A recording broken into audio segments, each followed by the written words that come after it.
ओम नमः शिवाय। जय श्री कृष्णा, जय भोलेनाथ। नमस्कार दोस्तों, स्वागत है आप सभी का हमारे यूट्यूब चैनल खुशी ज्ञान सागर में। प्रिय भक्तगण, माताओं एवं बहनों, आप सभी को ऋषि पंचमी व्रत की ढेरों सारी शुभकामनाएं। भाद्रपद मास की शुक्ल पक्ष की पंचमी के दिन ऋषि पंचमी का व्रत किया जाता है। इस दिन भगवान की पूजा नहीं बल्कि सप्त ऋषियों की पूजा अर्चना की जाती है। महिलाओं के लिए बहुत सौभाग्यवती व्रत माना जाता है। इस व्रत को रखने से महिलाएं रजस्वला दोष से मुक्त होती है, यानी महावारी के समय हो गए किसी भी चूक या पाप से उन्हें मुक्ति मिल जाती है। कहा जाता है कि अगर ऋषि पंचमी के दिन पूरी श्रद्धा भाव से व्रत करके कथा की जाए तो जीवन के सभी दुख दूर हो जाते हैं। तो दोस्तों, आज हम इस वीडियो में ऋषि पंचमी व्रत कथा का श्रवण करेंगे। कथा शुरू करने से पहले आप सभी भक्तगणों से अनुरोध है कि प्लीज मेरे चैनल को सब्सक्राइब जरूर कीजिएगा, लाइक कीजिए, शेयर कीजिए और कमेंट में जय श्री ऋषि पंचमी लिखना ना भूलिए और साथ में बेल आइकन को भी प्रेस कर दीजिएगा, जिससे हमारे चैनल पर आने वाले वीडियोज आप तक पहुंच सके। आइए कथा को शुरू करते हैं। ओम गण गणपतये नमः। एक नगर में एक ब्राह्मण दंपति रहते थे। ब्राह्मण का एक पुत्र भी था। वो अपने जीवन को खुशी खुशी व्यतीत कर रहे थे।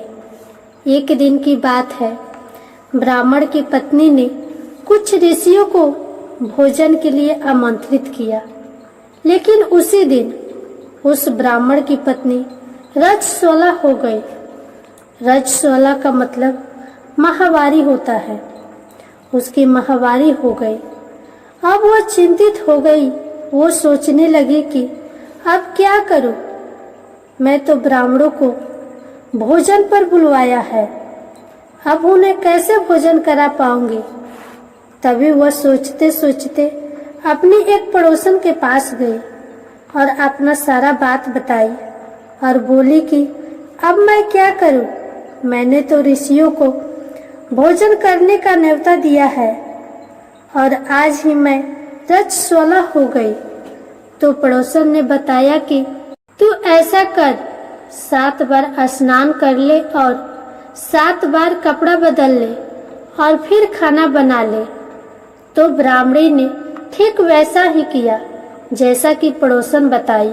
उसके बाद वो ऋषि लोग ब्राह्मण के घर भोजन करने आए और भोजन करते वक्त उन्होंने अपने दिव्य दृष्टि से देखा तो उन्हें भोजन में कीड़े चलते हुए दिखाई दिए और वो सभी अपनी दिव्य दृष्टि से इसका कारण जान लिए और उन्होंने नाराज होकर ब्राह्मण और ब्राह्मणी को श्राप दे दिया। उसी श्राप के कारण अगले जन्म में ब्राह्मण ने एक बैल और उसकी पत्नी कुतिया के रूप में जन्म लिया। अगले जन्म में दोनों अपने बेटे के यहाँ रहने लगे। उनका बेटा बहुत धार्मिक था। बेटे ने अपने माता पिता के श्राद्ध के दिन ब्राह्मणों को भोजन पर बुलाया।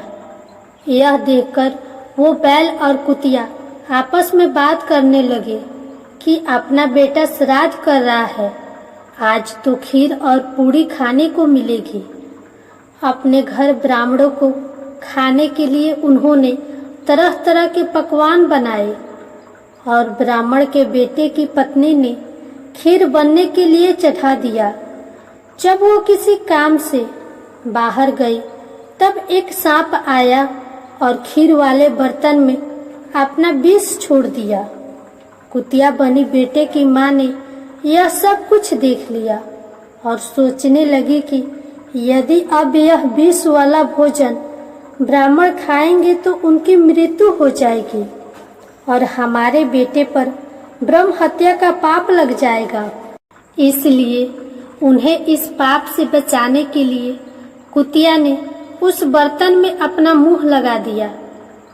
बेटे की पत्नी ने कुतिया को ऐसा करता देख लिया और उसने गुस्से में चूल्हे से जलती हुई लकड़ी निकालकर मारने लगी। बेचारी कुतिया मार खाकर इधर उधर भागने लगी। चौके में बचा हुआ खाना वो रोज कुतिया को डालती थी, लेकिन क्रोध के कारण उसने वो सब खाना बाहर फेंकवा दिया और उस कुतिया और बैल को खाने को कुछ नहीं दिया। इसके बाद सारा खाना फेंककर सभी बर्तन साफ करके फिर से खाना बनाकर ब्राह्मणों को बुलाया और भोजन कराया। अब रात हुई और रात के समय भूख से व्याकुल होकर वो कुतिया बैल के रूप में अपने पति के पास आकर बोली, हे स्वामी, आज तो मैं भूख से मरी जा रही हूँ।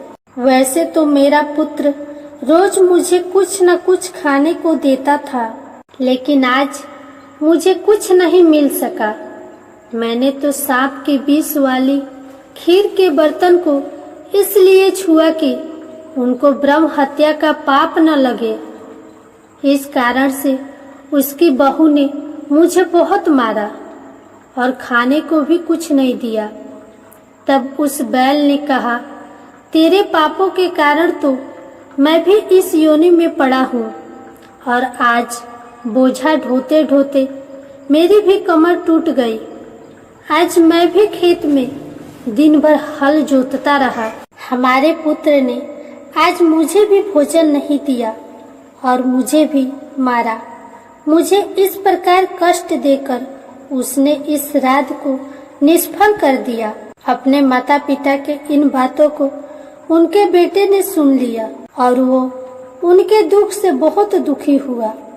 उसने उसी समय उन दोनों को भरपेट भोजन कराया और वो दुखी होकर वन में चला गया।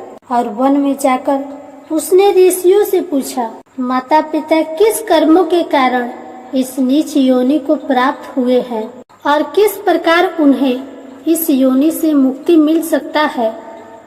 तब ऋषि बोले, तुम इनकी मुक्ति के लिए अपनी पत्नी के साथ मिलकर ऋषि पंचमी का व्रत धारण करो और उसका फल अपने माता पिता को दो। ऋषियों के कहे अनुसार भाद्रपद महीने के शुक्ल पंचमी का मुख शुद्ध करके उन्होंने पवित्र नदी के जल में स्नान करा और नए नए कपड़े पहनकर सप्त ऋषि का पूजन किया। और सारा पूजन उसने अपने पत्नी के साथ पूरा विधि विधान से किया। पूजन का पुण्य फल संचित करके अपने माता पिता को समर्पित कर दिया, जिसके फलस्वरूप वो दोनों कुतिया बैल बने। माता पिता इस योनि से मुक्ति पा लिए। इसलिए जो औरत श्रद्धा पूर्वक ऋषि पंचमी का व्रत करती है और कथा सुनती है, वह समस्त संसारिक सुखों को भोगकर वैकुंठ को जाती है। अब आप सुनिए गणेश भगवान जी की कथा। एक साहूकार था। उसके घर रोज एक ब्राह्मणी रोटी लेने के लिए आती थी। घर के अंदर घुसते ही पुल के ऊपर गजानन जी का मंदिर था। वह गणेश जी को रोटी का एक कवर भोग हमेशा लगाती थी। बहुत दिन हो गए। गणेश जी महाराज ने कहा कि यह मुझे हमेशा भोग लगाती है, मुझे इसे कोई न कोई उपहार जरूर देना चाहिए। गणेश जी एक दिन उसके थाली में हीरे मोती भर देते हैं। ब्राह्मणी तो थाली लेकर अपने घर आ गई और साहूकार के घर रोटी लेने आना बंद कर दी। साहूकारनी ने उसे बुलावा भेजा कि बाई, रोटी लेने के लिए क्यों नहीं आती हो। ब्राह्मणी ने कहा कि मुझ पर गणेश जी प्रसन्न हो गए, बहुत वर्ष तक रोटी लेने आ गई, परंतु अब नहीं आऊंगी। साहूकारनी मन में बहुत नाराज हुई और गणेश जी से कहा कि आप ब्राह्मणी के ऊपर प्रसन्न हुए, परंतु मुझ पर नहीं। तब गणेश जी की मूर्ति हटाकर बाहर फेंक दी। इधर सेठ जी की दुकान में धंधा पानी बंद हो गया। एक दिन सेठ जी की नजर पोल के मंदिर पर गई तो सेठानी जी से पूछा कि गणेश जी कहाँ गए। तो साहूकारनी ने कहा कि ऐसे गणेश जी का क्या करे जो ब्राह्मणी पर तो प्रसन्न हो गए, लेकिन हमारे ऊपर प्रसन्न नहीं हुए। इस कारण मैंने गणेश जी को बाहर फेंक दिया। तब सेठ जी ने कहा कि यह तुमने क्या किया?